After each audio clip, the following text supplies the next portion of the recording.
After the death of Asterian king of Crete, his sons Minos, Sarpedon, and Rhadamanthys disputed the throne and fought to be the new king. After the funeral, Minos claimed the throne for himself, thus claiming the crown. But the other two brothers did not agree with the greedy decision of his young brother. So, they immediately claimed the throne for them. Minos, seeing the refusal of his brothers, said that it was the gods themselves who had given him the kingdom, and that as proof of this, they would be willing to give the king of Crete whatever he wanted. Skeptical, his brothers challenged him to prove everything he was claiming, for they could not believe that he had been chosen by the gods to be sovereign. The risky brother took up the challenge, even though he knew that what he was saying was not true. Thus, the greedy boy began to work to dedicate a temple to Poseidon, the god of the sea, so that in this way he would be the one to save him from his brothers and prove that he was the one chosen to rule. Once the great temple was delivered to the god, Minos, in anguish, asked Poseidon to make a bull come out of the waves, and that it be the biggest and most beautiful bull on all the earth. And if he complied with the request, the animal would be offered as a sacrifice in his honor. The god, flattered by the mortal's proposal, accepted his request, hoping that later he himself would be the one to receive such a splendid offering. The young man, full of happiness for the support of Poseidon, ran to look for his brothers to show them that the kingdom should be his. As soon as he arrived with them, the brothers were really furious because Minos had already told almost all the kingdom that he would be the new monarch. The brothers complained furiously, but he told them to go with him to the sea, and there he would prove that what he said was true. So, the brothers went to the beach where their brother had already gathered 100 people, and there, in front of everyone, the unthinkable happened. Minos, facing the sea, raised his arms, hoping that God would fulfill his promise, when suddenly a whirlpool broke through the waves. And as if by magic, a gigantic white bull began to emerge from the waters, strangely illuminating the beach. Everyone in the place was amazed, astonished. Even he himself was so astonished at such a divine act, since he did not think that the bull would be so magnificent and vigorous. Sarpedon and Rhadamanthys, seeing their brother's words fulfilled, accepted and gave him the crown, declaring him the new king of Crete. As king, Minos had to fulfill the promise made to Poseidon, but in his heart, he felt that he could not fulfill it, because the bull was so beautiful and impressive that he could not sacrifice it. Rather, he wished to keep it with him in his kingdom to mate with his cattle. Thus, he began to think about how to deceive Poseidon without being discovered and to keep the divine creature.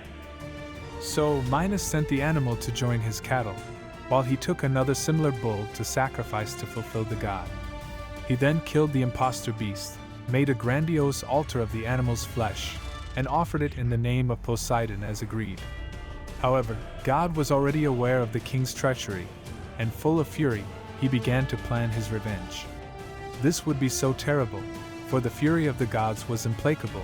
No mortal could deceive the gods, and whoever dared to do so would be condemned to suffer harsh consequences. On the other hand, the beautiful white bull roamed the great pastures of Crete, being so praised and admired by its people, due to its great splendor and friendly character, very rare in bulls, becoming a very famous creature and known by everyone on the island. Eventually, Minos met his beloved Pasiphae, whom he married and made his queen. Pasiphae was the daughter of Helios, the sun god, and of the nymph Crete.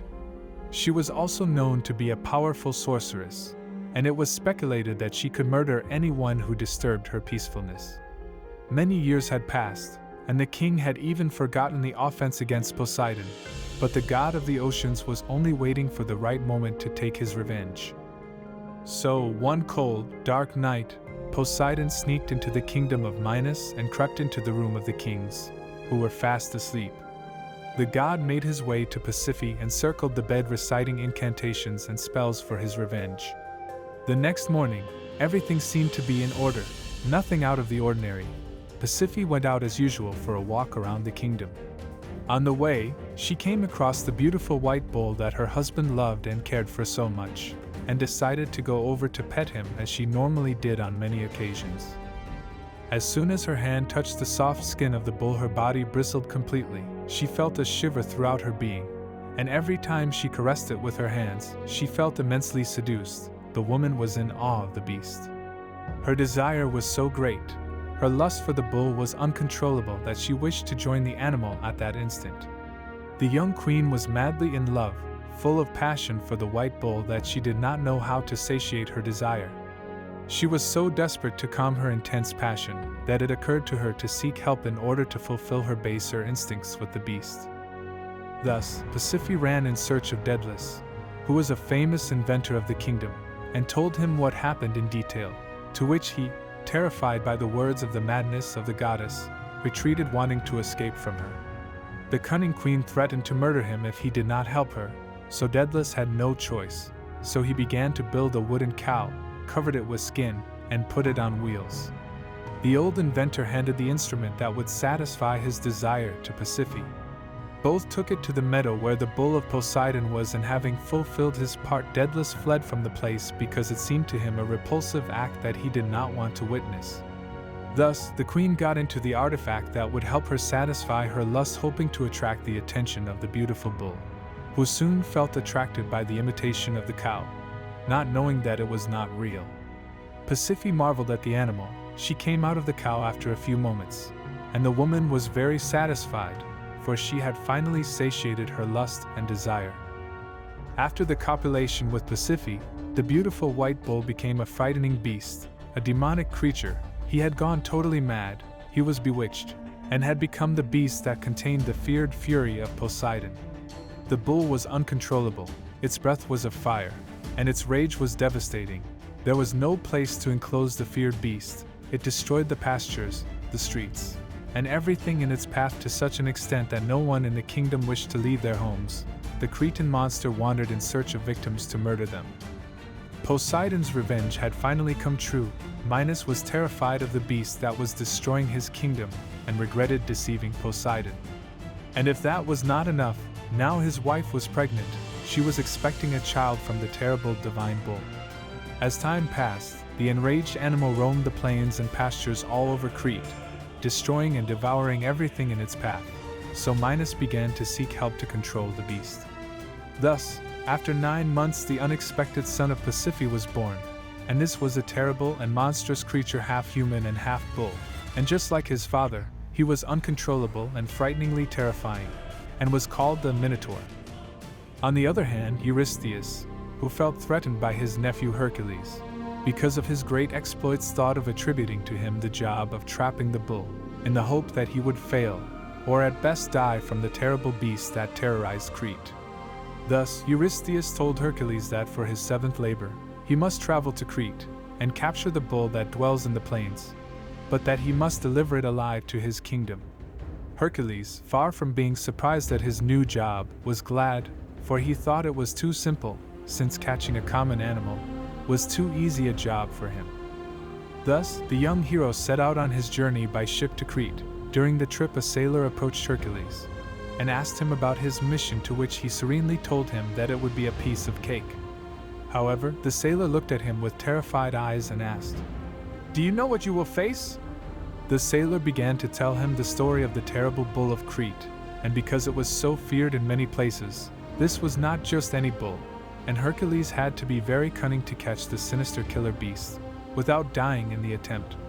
When the ship arrived in Crete, Hercules did not regret confronting the monstrous animal, and continued his work calmly. Everyone, amazed by his bravery, encouraged him to put an end to the terrible beast that terrorized the streets. As he went deeper into the city, Hercules became aware of the terrible havoc caused by the monstrous animal, for all around him he could see only felled trees, shattered houses, spilled blood. Chaos had taken over the city, and the most intriguing thing was that there was not a single person in sight. Taking a few steps through the streets, the hero saw the fresh footprints on the mud, when suddenly, he heard a roar, a loud mooing from beyond the grave. It was the bull approaching to attack his new victim. Hercules stared at his eyes, which were as red as coals, and likewise the bull, upon feeling the challenging look of his victim, immediately charged him with all his strength. His powerful footsteps cracked the ground, and his sharp horns seemed like poisoned daggers. The young challenger remained motionless until the last moment, when the terrible bull approached, and when he was so close to him, he turned quickly and managed to dodge the violent attack. The animal, seeing himself challenged, unleashed his fury and charged him again with much more force. But once again Hercules had dodged it. Not only that, but he also managed to jump and mount on the animal's back, becoming its rider. After long hours of frantic struggle, the man in bull was jumping and bucking wildly, trying to get rid of the hated rider who had a tight grip on his horn. Any ordinary mortal would have died instantly, but Hercules remained clinging to the animal's back, for he was determined to accomplish his work, so the hero rode the beast to the point of exhaustion. A long time passed until at last the bull fell to the ground without any strength whatsoever. He had been for hours and hours bucking himself, and that exhaustion finally defeated him. So, after having tamed the violent creature, Hercules tied the Cretan bull on his back, got into the boat, and crossed the sea to return to Greece, to deliver it as Eurystheus had requested. Quickly after, Hercules brought down the creature, whom he had completely cornered so that he could not escape, and as Eurystheus had requested, he delivered it to him alive. The king, surprised by the great feat of his adversary, received the monstrous animal with disgust. After delivering the Cretan bull, Eurystheus dedicated the achievement to Hera, but the goddess rejected him, for she deeply hated Hercules, and set him free in Greece.